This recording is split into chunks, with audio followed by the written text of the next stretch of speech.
From the first chapter of the series, Malcolm in the Middle, we are told that this boy is very, very intelligent. I want you to tell me all the mistakes that I told you. The car's shadow goes in the opposite direction. The steering wheel is on the right side. There is no brake pedal.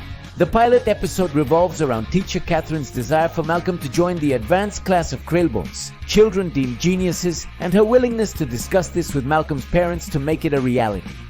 We consider him not only smart, but a complete genius. But have you ever thought that there might be several geniuses in Malcolm's family? This is a theory that has already been seen on the internet, that each member of the Wilkerson family possesses a series of specific skills that make them outstanding in an area. But does this really make them geniuses?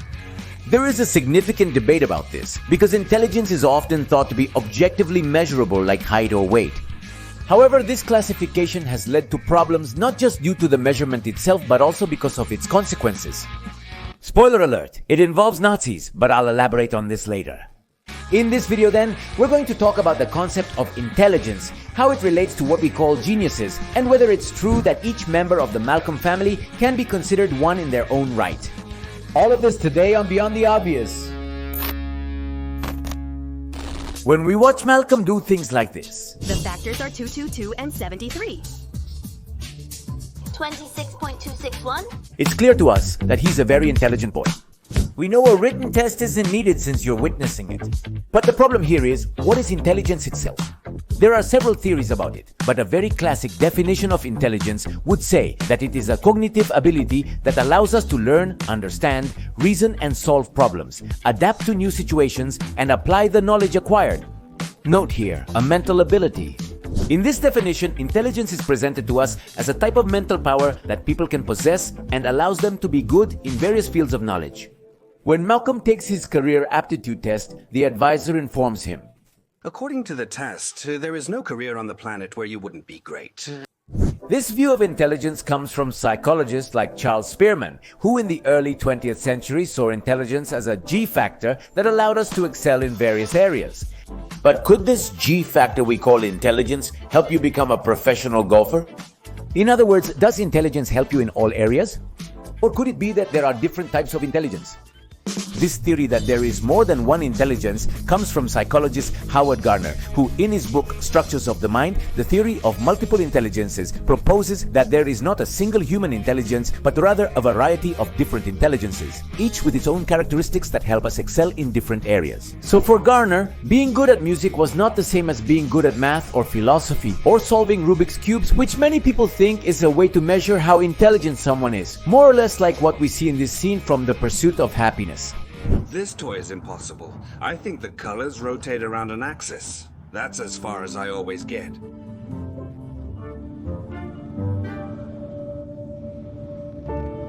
So, according to the theory of multiple intelligences, what is the type of intelligence in which each member of Malcolm's family excels?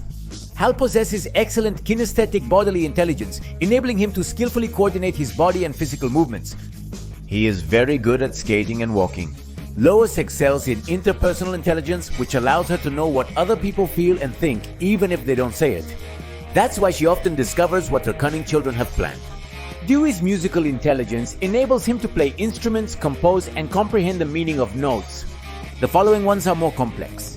Reese might have a great naturalistic intelligence, which is the ability to observe and understand the natural world. We see this in his excellence as a butcher and, above all, a great chef. He must understand the characteristics of each ingredient.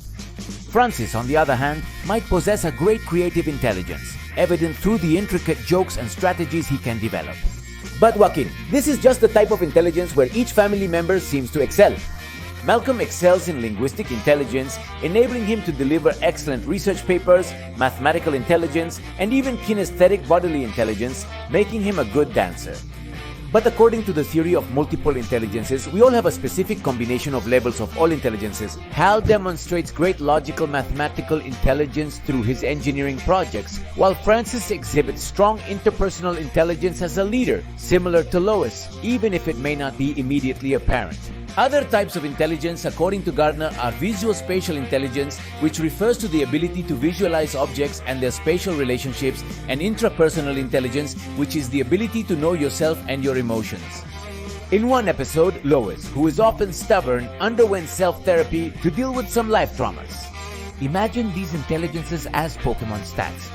Some excel in certain areas but have limitations in others. Although there is also the possibility that you are an Arceus and have your abilities at the top, but you can also be a Magikarp. Although this scene shows Malcolm's potential as a professional golfer and outstanding neurosurgeon, he is very bad in other areas of knowledge. Although he could play some chords on the guitar, he was unable to compose an original song or realize he was plagiarizing a kitten commercial.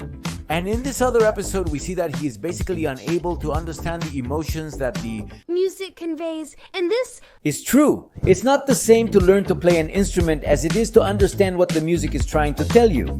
Interestingly, many musicians don't dance at all. It's worth mentioning that the theory of multiple intelligences has faced significant criticism. Gardner's theory of multiple intelligences is criticized for its broad definition of intelligence, blurring the line between skill and intelligence. The theory lacks an objective test to measure the proposed intelligences. Gardner himself admits that evaluating multiple intelligences is more of an artistic judgment than a scientific one, which significantly weakens the theory's credibility. But we also have to ask ourselves, does a test really exist that objectively measures intelligence? You're probably thinking of the famous IQ or intelligence quotient test, which was developed with the theories of educator Alfred Binet, but it turns out that this test has several problems. The first of these is that it does not take into account other important skills such as creativity, emotional intelligence, or physical ability, so it is very unlikely that a written test told Malcolm he could be a great golfer. The second is that some researchers found that intelligence had a hereditary component. So they said, if intelligence is something that is passed down from generation to generation, why don't we make intelligent people mate with each other? And so little by little we could be designing a master race, a superior race that... Do you see where the problem is? Let's briefly ignore the difference between intelligence, ability, and aptitude.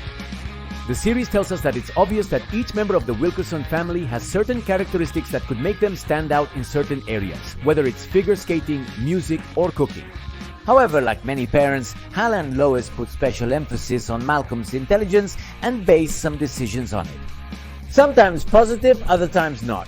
For example, in this scene, Lois tells Reese's teacher that she is willing to sacrifice Malcolm if it means giving Reese a better chance in life. It makes sense for the son who needs more help to get it. But on the other hand, Dewey's enormous musical talent is always overlooked or undervalued. There's an entire chapter dealing with this. We also see that Hal and Lois insist that Reese get exactly the same education as the rest of their children when clearly traditional school is not his thing. And I don't know, wouldn't it make more sense to put him in cooking classes or somehow support this skill that he clearly has? I say. But let's not be so hard on Hal and Lewis. The truth is that in the real world, these intelligence tests are not always used to help those who need it most, but throughout history, they have been used to label and discriminate against those people with low scores. The Nazis, for example, did execute several people for failing these tests, even though they didn't precisely measure intelligence, but many questions were related to the general culture of the time. Not only them, but the United States forced the sterilization of more than 60,000 people during the first half of the 20th century for considering them unintelligent.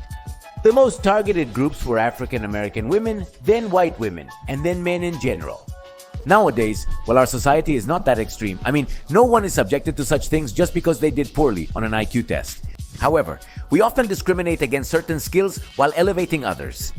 In fact, I think the trend is that we put on a pedestal the skills that we associate with jobs that are usually better paid, like mathematics, because if you take a look at the best and worst paid careers in your country, you are likely to find that the best paid ones are related to logical mathematical intelligence, while the worst paid ones tend to be related to the humanities.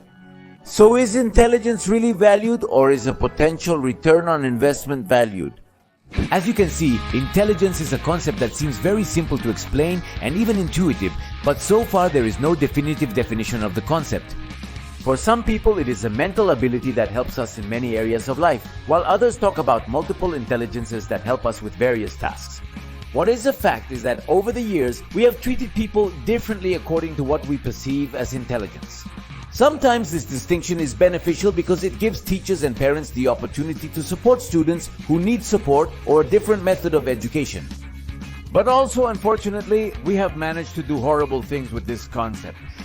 Whether it's intelligence or ability, the point is to use this concept for something positive. If you made it this far, I recommend my other video from the Malcolm series and this playlist where I talk about various children's series and movies. If you made it this far, I assure you that you will like them. That's all for today. I am Go, the Geek Monitor, and keep looking beyond the obvious.